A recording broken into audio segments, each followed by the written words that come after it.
Know why you clicked this video. The protagonist of the movie is Ben, a baby-faced 25-year-old guy who is always kind and gentle to others. One would assume that he is the ideal friend, but things are the exact opposite. Ben is not exactly a serial killer, but he has the ability to freeze time and do whatever he wants. Of course, he uses this to strip women and perform his favorite activity, painting. Whether it be on the road, the supermarket, or even the movies, Ben freezes hot girls and makes their nude portraits. It wasn't always like this though. Ben was a normal guy, just like all of us. He had a caring girlfriend and a promising future, and he just dreamt about painting naked women. Following this, the movie flashes back to 5 weeks earlier, where it all went wrong. Ben is seen having an argument with his girlfriend, Suzy, who calls him a loser. Having had enough, he breaks up with her, and this enrages Suzy even more. She starts throwing objects at him, and at this moment, everything turns into slow motion for Ben. In the aftermath of the breakup, Suzy quickly moves on and finds solace in another guy. Ben notices them together in the college cafeteria and becomes distraught. Hence, to distract himself, he joins art classes. Since Ben has been interested in making portraits ever since he was a child, he effortlessly makes beautiful paintings, which surprises even the teacher. Ben specializes in making ultra-realistic human portraits. They say that Ben is the best at painting dong in all the land.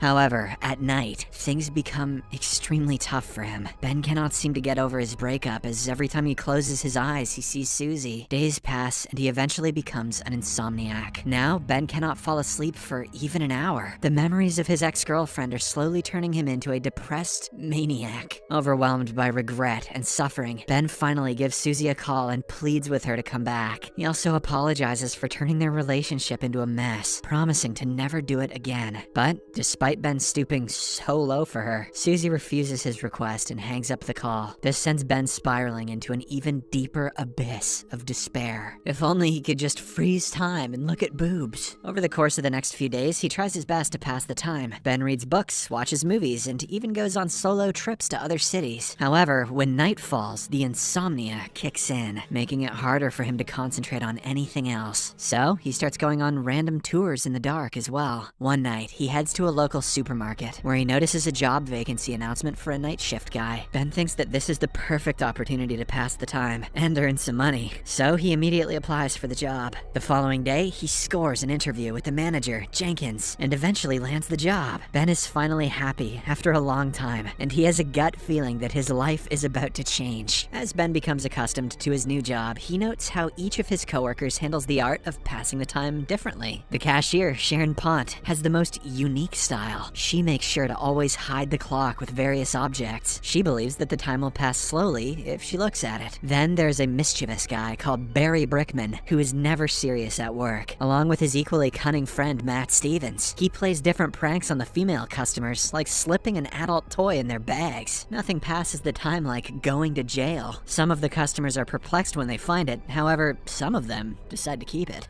The only guy who doesn't seem to care about the time is their boss, Jenkins. He can go on and on about how successful and rich he is. Once he starts with his egoistical speeches, time passes very fast for him. But of all the night shift employees, Ben has the most unusual way of passing the time. In the pangs of his deep melancholy, Ben disassociates himself from time and reality. In other words, he uses his superpowers to freeze time, and eventually his surroundings, so that he can do whatever he pleases. Normally, one would run away with money or do some explicit stuff, but Ben just wants to hone his artistic skills. Since he is in awe of the female body, he picks random customers, gently disrobes them, and begins drawing their portraits. Ben has no lubricious feelings towards them. He just wants to make sure his passion for art never dies.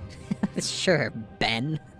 Once he is done, he dresses them back up and cracks his fingers, causing time to start flowing once again. This has become Ben's life now. It is not something that he can be proud of, but at least he is not that depressed or crazy anymore. Slowly but steadily, he has started diverting himself from Suzy. At home, Ben often hangs out with his best friend Sean. The two have been together ever since they were kids. Sean is the exact opposite of Ben, as all he wants is to get into a girl's pants, whereas Ben just straight up does it against their will. It is revealed that he has been to every strip club in the city. One night, during his night shift, Ben encounters the cashier Sharon in the locker room. He appears to have a crush on her, but he can't bring himself together to express it. But as they talk, the friendly cashier takes a bite out of his sandwich, shocking him. A small piece of pickle sticks to Sharon's cheek, and she awkwardly tries to wipe it off, but to no avail. Seeing her struggle, Ben steps in and wipes it off for her, creating a very cheesy moment between the two. Perhaps one day I can put my pickle on your face.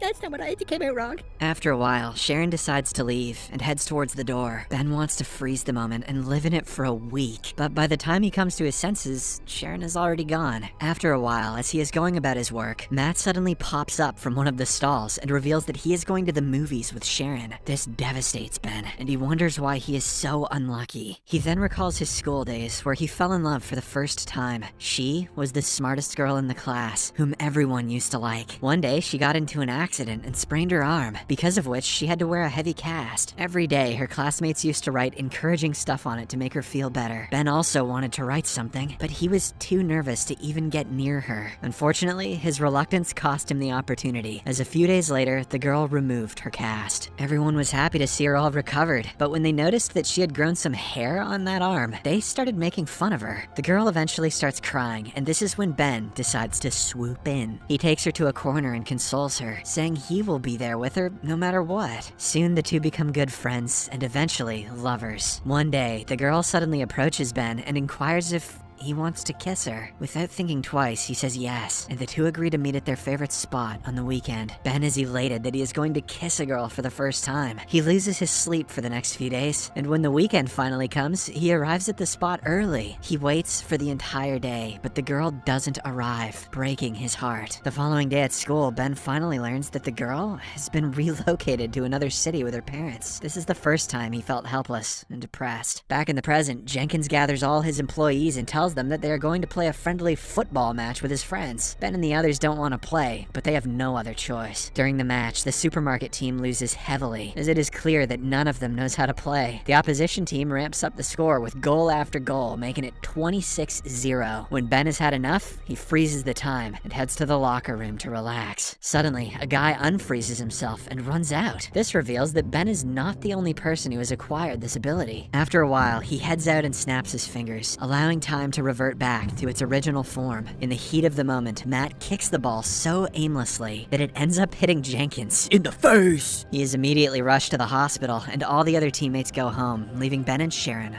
alone. In the next scene, the two stop by at a nearby diner and try to get to know each other better. There, Ben gets to know that she is actually single, and that Matt was just joking about dating her. She then shares her dreams with Ben, and he does the same. Sharon says that she's always wanted to meet a painter, because she imagines that they can see the true beauty of things, even against the true beauty's will, maybe. As the two talk, it is clear that they have chemistry. After their unofficial date, Ben walks Sharon home and awkwardly ruins their first kiss by pecking her on the cheeks when she wanted it on the lips. Ben was just thinking about the pickle again. The following day, a disfigured Jenkins announces that he is going to host a party on the occasion of his birthday. Sharon asks Ben if he wants to come with her as a date, and the latter happily agrees. Later, Jenkins calls the boys to his office and gives them separate tasks for his birthday preparations. Ben is assigned with hiring a stripper to the party. Although he's never talked to one in his life, he knows just the person who can help him. Later, he asks his best buddy Sean for help, promising to take him to the party if they can get the job done. The two then head to a local club where Sean uses his experience and hires a girl for the party. The next morning, Ben gets a call from an anonymous man who claims to be an art aficionado. He has an art gallery in the city and wants to have some of Ben's work in it. This delights the latter, as for the first time in his life, someone has appreciated his art. But, unbeknownst to him, it turns out to be a prank call from Barry and Matt. That night, Ben gets dressed up for the party and heads to pick Sharon up. As soon as she opens the door, he happily tells her that a popular organization wants to display his artwork. Sharon wholeheartedly congratulates him, and soon the two head to the party. When they arrive, the party is already underway. Sean is being rejected by a girl. Matt and Barry are dancing like sociopaths, and Jenkins is on the DJ. Just then, Barry notices his ex-girlfriend Suzy among the attendees. It turns out she is Jenkins' brother's girlfriend. Soon the stripper arrives and heats up the party. In particular, Sean forms an instant connection with her. Meanwhile, Ben heads to the bathroom where he comes across Suzy. Suzy. Wasting no time, she expresses that she wants them to reconcile and become a couple again. Ben, of course, doesn't want it because he has already met the love of his life, but the crazy girl keeps on insisting. Out of the blue, she even kisses him forcefully. Ben immediately pushes her back, but when he turns around, he realizes that Sharon witnessed the whole incident. Ben tries to explain that it's not what it looks like, but the innocent cashier leaves without hearing a word. After a while, Ben goes straight to Sharon's apartment and tries to explain everything to her, but she is too blinded by her anger. When she starts hurling obscenities, Ben gets upset and leaves. Due to the breakup, he once again spirals into his world of depression and insomnia. The only thing he looks forward to is his appointment with the supposed art gallery company which had called him. In the next scene, the day finally arrives, and Ben goes there with some of his best artwork. As expected, the gallery owner denies making an appointment with him, making Ben realize that he has been pranked. But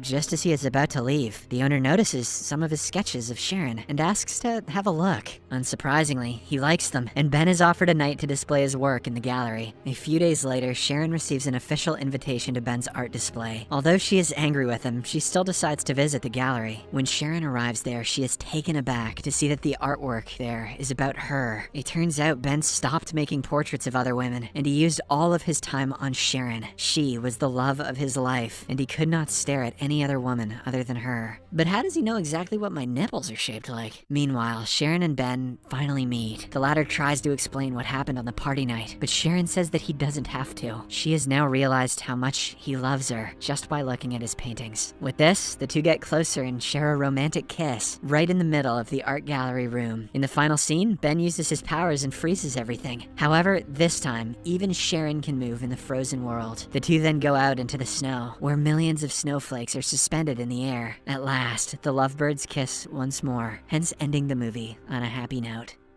Subscribe for more videos like this, turn on notifications, and leave a like to help the channel out. Thank you for watching. Thanks for watching. Please click like and subscribe. Please support my channel. Have a nice day.